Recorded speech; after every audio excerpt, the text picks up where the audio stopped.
नमस्कार, मी सुरेश चिरडे. आपण पाहतात महाराष्ट्र 24 न्यूज. दिग्रजचे नूर मोहम्मद खान हाजी गुलाब खान सलग 8व्यांदा आले निवडून. दिग्रजच्या नगर परिषदेच्या सार्वत्रिक निवडणुकीमध्ये सलग 8 वेळा निवडून येण्याचा बहुमान नूर मोहम्मद खान हाजी गुलाब खान यांना मिळाला आहे. सन 1985 मध्ये दिग्रज शहरातील शास्त्रीनगर येथून पहिल्यांदा ते विजयी झालेल्या नूर मोहम्मद खान यांनी त्यापुढील नगर परिषदेच्या निवडणुकीत कधीच मागे वळून पाहिले नाहीत. दिग्रज शहरातील छत्रपती संभाजी महाराज नगर हा त्यांचा गृह मतदारसंघ आहे, परंतु ते अनेक वेळा शहरातील इतर भागातून विजयी झाले.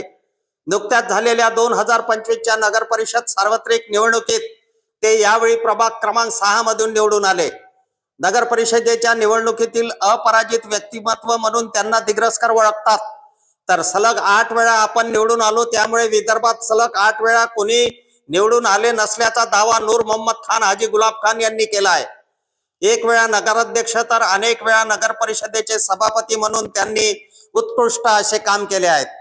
आमच्या पुढील बातम्याचे अपडेट पाहण्याकरिता आताच आमच्या चॅनलला सबस्क्राईब करा व बेल आयकॉन वरती क्लिक करा. धन्यवाद.